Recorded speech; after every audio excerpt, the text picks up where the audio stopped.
Bonjour les amis, Marc Maillot encore avec vous pour une dernière méditation sur le mariage. Je vais lire deux textes dans le premier épître de Pierre au chapitre 3. Vous, de même, femmes, soyez soumises chacune à son mari, pour que si certains d'entre eux ne croient pas à la parole de Dieu, ils soient gagnés à la fois sans parole par votre conduite, en observant votre attitude respectueuse et pure. Et un peu plus loin, au verset 7, « Vous de même, mari, vivez chacun avec votre femme en faisant preuve de discernement. Elles ont une nature plus délicate. Traitez-les avec respect. » Voilà, j'arrête la lecture là pour reprendre les méditations que je vous rappelle sont tirées largement du livre du pasteur Keller américain. En anglais, le livre s'appelle The Meaning of Marriage. Je ne sais pas s'il est traduit. Alors, la raison principale pour laquelle les mariages de Hollywood, des vedettes, ne durent pas, à mon sens, c'est que les intéressés confondent souvent les sentiments et la passion avec l'amour qui est caractérisé par la stabilité et l'engagement, voire l'alliance, d'où encore, comme nous le répétons, l'importance de ce contrat de mariage qui lie le couple ensemble dans les périodes difficiles. Cela ne veut pas dire que les sentiments et la chimie sexuelle ne comptent pas, mais l'amitié ne provient pas de la chimie sexuelle, mais la chimie sexuelle vient de l'amitié. Je m'explique. Au début d'une relation, on éprouve une grande excitation dans la présence de l'autre. La première fois que j'ai embrassé ma femme avant qu'on soit mariés, il y avait une grande émotion, mais c'était superficiel, dû autant à l'égoïsme et à l'idée qu'elle éprouvait des sentiments pour moi qu'à autre chose. Après 42 ans de mariage, l'émotion est devenue plus sobre et plus profonde. C'est comme la différence entre un ruisseau peu profond où on entend le bruit de l'eau et un fleuve profond et tranquille. Il y a un temps pour tout. La source de l'amour de Dieu donne la force d'aimer quelqu'un et d'aller jusqu'au bout. Et même parfois chez les non-chrétiens qui bénéficient souvent de ce que nous appelons la grâce commune. Je connais des non-chrétiens mariés depuis très longtemps. Encore une fois, c'est le Seigneur Jésus lui-même sur la croix qui nous donne l'exemple de l'amour persévérant, malgré l'attitude ingrate de son épouse, l'Église. Il aurait pu descendre de la croix, mais il y est resté par l'amour de son peuple. Il nous montre, à nous les hommes, comment aimer notre femme par relation qu'il a avec sa femme. Il reste auprès de sa femme pour le meilleur et pour le pire. Et sa femme, je répète, c'est l'Église. Il nous faut apprendre donc à pratiquer l'amour envers l'autre, même quand l'autre n'est pas aimable.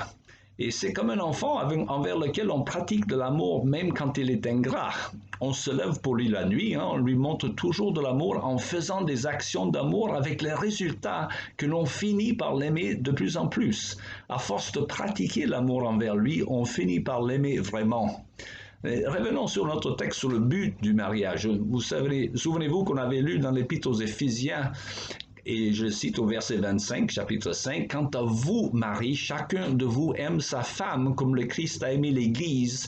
Il a donné sa vie pour elle afin de la rendre digne. » Ce sont des paroles « afin de » qui introduit le but en français, le but du mariage. Comme de la vie pour le chrétien, c'est d'être sanctifié, ou de plus en plus ressemblant au caractère de Dieu, si vous voulez. Le but, donc, d'aider son époux à aboutir à sa gloire future par le service sacrificiel lors du mariage. Or, pour la femme, ça implique la soumission à l'autorité de son mari, mais écartons tout de suite ces idées erronées au sujet de cette notion de soumission en nous rappelant le fait que le mariage humain est une réflexion de la relation qui existe entre les trois personnes de la Trinité. La soumission, donc, ne veut pas dire que la femme est le souffre-douleur ou l'esclave de l'homme. D'ailleurs, nous venons de lire que le but du mariage était d'aider l'autre conjoint dans sa sanctification. Or, si une femme laisse faire son mari qui le trompe ou qui la bat, elle ne l'aide pas à sa sanctification. Il ne faudra pas donc qu'elle accepte une telle situation. Si la bat, elle pourrait appeler la police peut-être. Peut-être qu'il aurait tellement honte qu'il se repentira.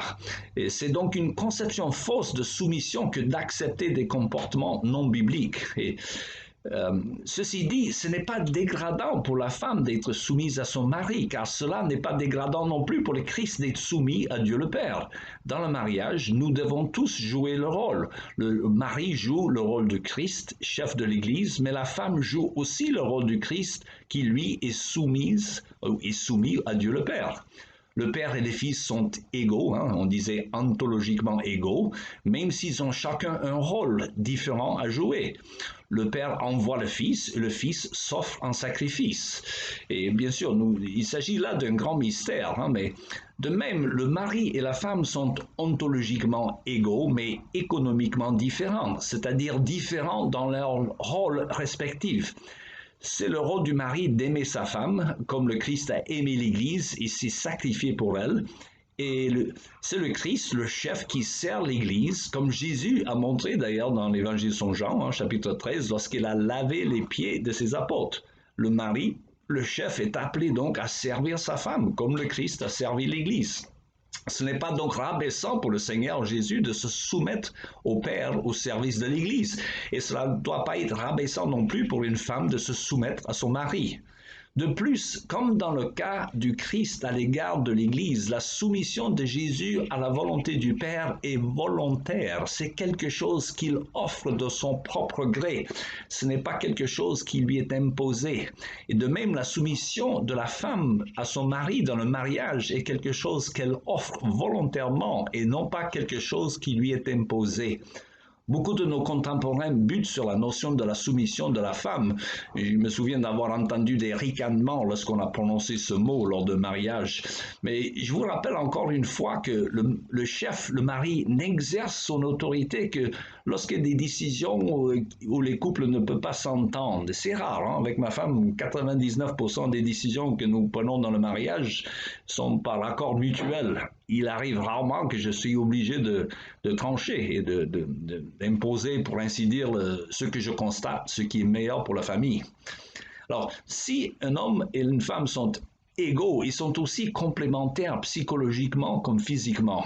L'apôtre Paul nous rappelle que les femmes ont une nature plus délicate, voire raffinée ou sensible. Il me semble que c'est évident. Ma femme, par sa fémininité, m'apprend plein de choses que je ne comprends pas autrement. Elle aussi, j'espère, apprend par moi des choses sur le sexe masculin. Psychologiquement, la femme a besoin de se sentir aimée, l'homme a besoin de se sentir respecté. Encore une fois, pour respecter le parallèle avec le Christ et l'Église, c'est Jésus, sans péché, qui embrasse son épouse pécheresse et donc différent de lui. Et enfin, la Bible ne donne aucune directive en ce qui concerne les devoirs pratiques, le ménage, cuisine, bricolage, des rôles des hommes et des femmes au foyer, à part le fait que les femmes sont censées être celles qui encouragent et qui soignent les enfants à la maison, et les hommes sont exhortés à diriger, mais sans négliger l'éducation des enfants. Il est évident qu'il y a des tâches qui sont respectivement réservées pour l'un sexe et pas pour l'autre, comme l'accouchement et l'allaitement. De même, les maris ont la responsabilité de protéger leurs femmes et leurs enfants. Avouons que ce serait bizarre si nous voyions un ballet où le grand Rudolf Nureyev se fait soulever en pirouettant dans les bras d'une dame Margot Fontaine. Ce serait comique. Mais tel est l'état, hélas, de confusion de ce monde de plus en plus éloigné de Dieu. Voilà, j'arrête ici. C'est tout le temps qu'il nous reste. Il me reste qu'à vous souhaiter une bonne journée et à la prochaine.